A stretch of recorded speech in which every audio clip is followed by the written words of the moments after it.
ఓం శ్రీ కార్తీక దామోదరాయే నమః. కార్తీక పురాణం 18వ అధ్యాయం. మాసత్రయే ప్రాతస్నాన మహిమ, చాతుర్మాస్య వ్రతము, హరినారద సంవాదము. ఉద్భూత పురుషుడు ఇట్లనెను, మునీశ్వర, నేననుగ్రహించబడి తిని నీ దర్శనము యొక్క అనుగ్రహము వలన జ్ఞానవంతుడనైతిని. ఓ మునివర్య, నాకు నీవే తండ్రివి, నీవే సోదరుడువు, నీవే గురువు. నేను నీకు శిష్యుడను. దరిద్రుడనై మొద్దుగానున్న నాకిప్పుడు నీవుగాక గతి ఎవరి? పాపవంతుడనైన నేనెక్కడా? ఇట్టి సద్గతి ఎక్కడా? పాపములకు స్థానం ఎక్కడా? నేనెక్కడా? పుణ్యమైన కార్తీక మాసం ఎక్కడా? ఈ మునీశ్వరులెక్కడా? ఈ విష్ణు సన్నిధి ఎక్కడా? ప్రారబ్ధ సుకృతములున్న ఎడల తప్పక ఇట్లు ఫలించును కదా. నాకెద్దియో పూర్వపుణ్యమున్నది, దానిచే ఇట్లింతయు లభించెను. అయ్యా, నా యందు దయ ఉంచి బాగా తెలియజెప్పుము. మనుష్యులు విధిగా కర్మలెట్లు చేయుదురు? ఆ కర్మలకు ఫలమెట్లు కలుగును? వాటి ఉపదేశం ఎట్లు చేయుటకు ముఖ్య కాలమెద్ది? కర్మలేవి? ఏమి కోరి చేయవలెను? ఈ విషయమంతయు వినగోరితిని కనుక చెప్పుము. నీ వాక్కను వజ్రాయుధము చేత నా పాప పర్వతములు కూలినవి.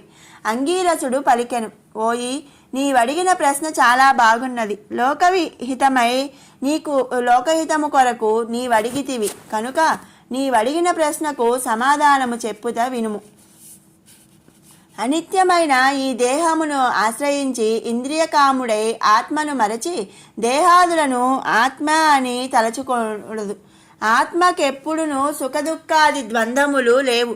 అవి దేహాది ధర్మములైనవి. కాబట్టి ఆత్మ విషయక సందేహవంతుడు తప్పక కర్మను చేయవలెను. దానితో చిత్తశుద్ధి కలిగి తద్వారా జ్ఞానమును పొంది దానిచేత ఆత్మను యథార్థముగా తెలుసుకొనవలెను. దేహధారి అయిన వాడు తనకు విధించబడిన స్నానాది సర్వకర్మలను భక్తితో విధిగా చేయవలెను. అట్టి వేదోక్త కర్మ చేసిన ఫలించి ఆత్మ ప్రకాశము కలుగచేయును. వర్ణాశ్రమ విభాగమును విడువక తనకు ఏ కర్మ చెప్పబడినదో విచారించి తెలుసుకొని తరువాత చేయవలెను. స్నానము చేయక చేయు కర్మ ఏనుగు భక్షించిన వెలగపండు వలె నిష్ఫలమగును. బ్రాహ్మణులకు ప్రాతస్నానము వేదోక్తమై ఉన్నది. నిరంతరము ప్రాతస్నానం ఆచరించలేనివాడు తులా సంక్రాంతి యందు, కార్తీక మాసమందును, మకర మాసమందును అంటే మేష వైవాహమందును స్నానము చేయవలెను. ఈ 3 మాసములందును ప్రాతకాలమందు స్నానము చేయువాడు వైకుంఠమునకు పోవును, మరియు వానికి ఉత్తమ గతి కలుగును.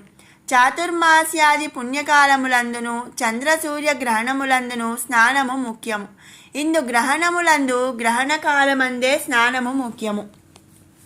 బ్రాహ్మణులకు ప్రాముఖ్యమైనది స్నానము, సంధ్యాజపము, హోమము, సూర్య నమస్కారము తప్పక చేయదగినవి. స్నానమాచరించని వాడు రౌరవ నరకమందు యాతనలను పొంది తుదకు కర్మభ్రష్టుడగు జన్మించుడు. కాబట్టి పుణ్యకాలము కార్తీక మాసము. ఈ కార్తీకము ధర్మార్థకామ మోక్షములను ఇచ్చును. కార్తీకముతో సమానమైన మాసము లేదు, ఇంతకంటే పుణ్యకాలము లేదు. వేదముతో సమానమైన శాస్త్రం లేదు, గంగతో సమానమైన తీర్థము లేదు. బ్రాహ్మణ్యంతో సమానమైన కులము లేదు, భార్యతో సమానమైన సుఖము లేదు. ధర్మముతో సమానమైన మిత్రుడు లేడు, నేత్రముతో సమానమైన జ్యోతిస్సు లేదు, కేశవుతో సమానమైన దేవుడు లేడు, కార్తీక మాసముతో సమానమైన మాసము లేదు. కర్మస్వరూపమును తెలుసుకొని కార్తీక మాసమందు ధర్మములను చేయువాడు కోటి యజ్ఞఫలమును పొంది వైకుంఠమందుండును.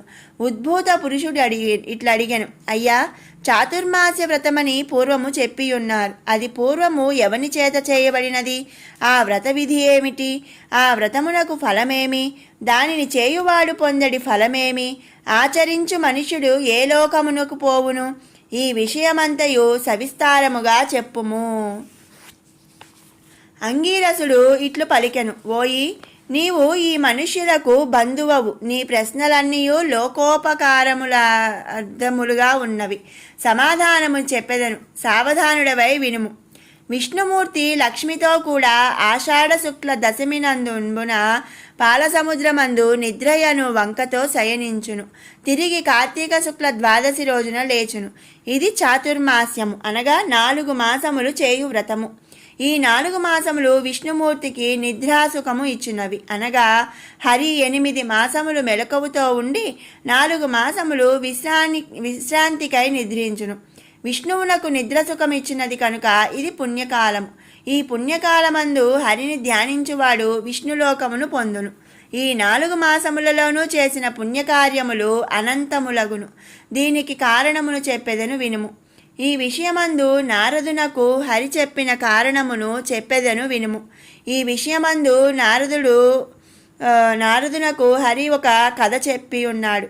పూర్వము కృతయుగమందు వైకుంఠలోకమున హరి లక్ష్మితో కూడా సింహాసనమందు కూర్చుండి సుర కిన్నెర కేచరోర గణముల చేత స్వగణ భృత్యుల చేతను సేవింపబడుచుండెను.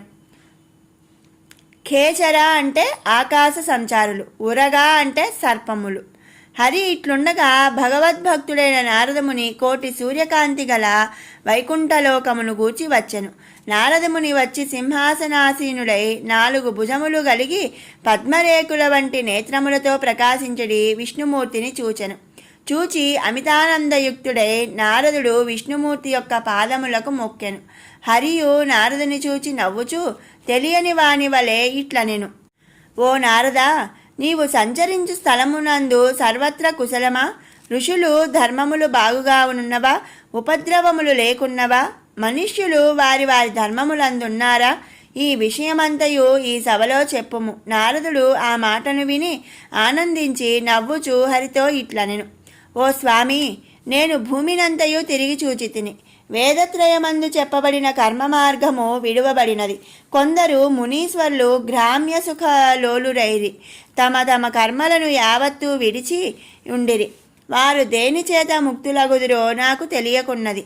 కొందరు తినకూడని వస్తువులను తినుచున్నారు. కొందరు వ్రతములను విడిచినారు. కొందరు ఆచారవంతులుగానున్నారు. కొందరు అహంకార వర్జితులుగా ఉన్నారు. కొందరు మంచి మార్గవర్తనులుగా ఉన్నారు. కొందరు నింద చేయువారుగా ఉన్నారు. కాబట్టి ఓ దేవా, ఏదైనా ఒక ఉపాయము చేత శిక్షించి ఆ ఋషీశ్వరులను రక్షించుము. నారదుని మాట విని భక్తవత్సలుడు సమస్త లోకపాలకుడు అయిన హరి లక్ష్మితో సహా గరుత్మంతుని అధిష్ఠించి భూలోకమునకు వచ్చెను. విష్ణుమూర్తి వృద్ధ బ్రాహ్మణ రూపధారి అయి వేల సంఖ్య గల బ్రాహ్మణులున్న స్థలమునకు వచ్చి సర్వప్రాణి హృదయగతుడైనప్పటికీ మాయానాటకధారి అయి పుణ్యక్షేత్రములందును తీర్థములందును పర్వతములందును అరణ్యములందును ఆశ్రమములందును సమస్త భూమి అందును తిరుగుచుండెను. ఇట్లు సంచరించుచున్న విష్ణుమూర్తిని చూచి కొందరు భక్తితో ఆతిథ్య సత్కారములను చేసిరి. కొందరు నవ్విరి. కొందరు నమస్కారము చేసిరి. కొందరు అభిమానవంతులైరి. కొందరు గర్వముతో ఉండిరి. కొందరు కామాంధులై ఉండిరి. కొందరు ఆయా క్రియాకలాపములను మానిరి. కొందరు ఏకపరాయణులై ఉండిరి. కొందరు నిషిద్ధ దినములందు అన్నమును తినువారుగా ఉండిరి. కొందరు ఏకాదశి ఉపవాసం ఆచరించని వారుగా ఉండిరి. కొందరు తినకూడని వస్తువులను తినుచుండిరి. కొందరు ఆచారవంతులై ఉండిరి. కొందరు ఆత్మచింత చేయుచుండిరి. బ్రాహ్మణ రూపధారి అయిన భగవంతుడు అట్టి వారిని చూచి మంచి మార్గమునకు తెచ్చు ఉపాయమును ఆలోచించుచు నైమిసారణ్యమందున్న ముని బృందముల సన్నిధికి వచ్చెను. వచ్చి బ్రాహ్మణ రూపమును వదిలి పూర్వము వలె గరుడారూఢుడై కౌస్తుభ శంఖచక్రములను ధరించి లక్ష్మితోనూ స్వభక్తులతోనూ కూడి ప్రకాశించుచుండెను.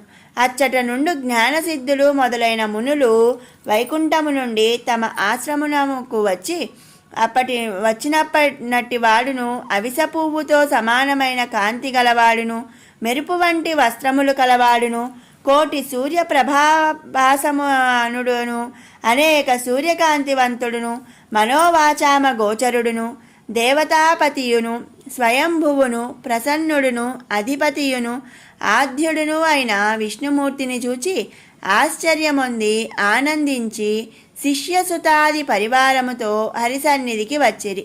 వచ్చి హరిపాదములకు నమస్కారము చేసి వారి ముందర నిలచి అంజలిబద్ధులై హరిని వక్ష్యమాన రీతిగా స్తుతించిరి. ఓం శ్రీ కార్తీక దామోదరాయే నమః. కార్తీక పురాణం 18వ అధ్యాయం సమాప్తం. శివానందలహరి 18వ శ్లోకం. త్వమేకో లోకానాం పరమఫలదో దివ్య పదవీం వహంతస్త్వన్మూలాం పునరపి భజంతే హరిముఖాః కియద్వా దాక్షిణ్యం తవ శివమదాసా చ కియతి సికదా వా మద్రక్షాం వహతి కరుణా పూరితదృశా. దేవదేవా, ఈ లోకంలో మహత్తర ఫలాలను ప్రసాదించగలవాడవు నీ ఒక్కడివే. విష్ణువు మున్నగు వారు నీ వసంగిన దివ్య పదవులను వహిస్తూ మరలా ఉత్తమ ఫలప్రాప్తికై నిన్నే కొలుస్తున్నారు. నీ కరుణ ఎంతటిదో నా ఆశకు అంతులేదు కదా. సంపూర్ణ కటాక్ష వీక్షణంతో నన్ను సదా సంరక్షించదవుగాక.